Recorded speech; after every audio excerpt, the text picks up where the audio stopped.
when Vicki and Linda came to me, and their grandpa, right, 3 days, 4 days, it was a Sunday, they're weeping. He had a terrible stroke, and he was in his 80s almost. I think he was in his 80s, and they said they're weeping. And I heard the Lord say, I'm going to raise him up.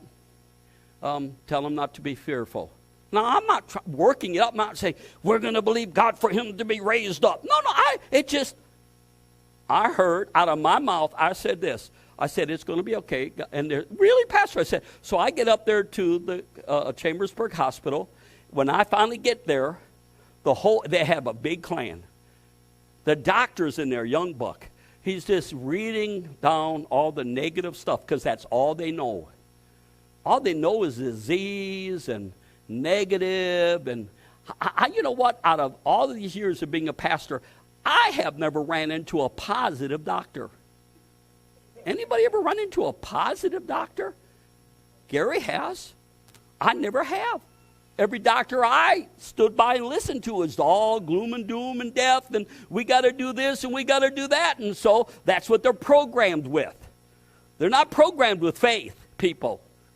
They're not. Now, there's some out there that are faith people, but not very many. So he gets all done. Now their family's all upset, man. I stood up, kind of got their attention. And I said to them, I said, hold on. I said, it's going to be okay. And they said, what? In 3 days, I said, your daddy will be home completely restored.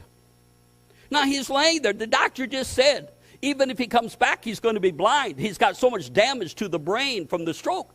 I'm standing there by the Spirit of God because I'm not operating in unbelief. I'm operating in faith. I said, in 3 days, I said, he'll be home. He'll be home in time for Thanksgiving. And so I said, come on, let's lay hands. So we all laid hands on him. And as we get done praying, no long prayer, now they're all laughing with joy. Faith, the spirit of faith has driven out the unbelief.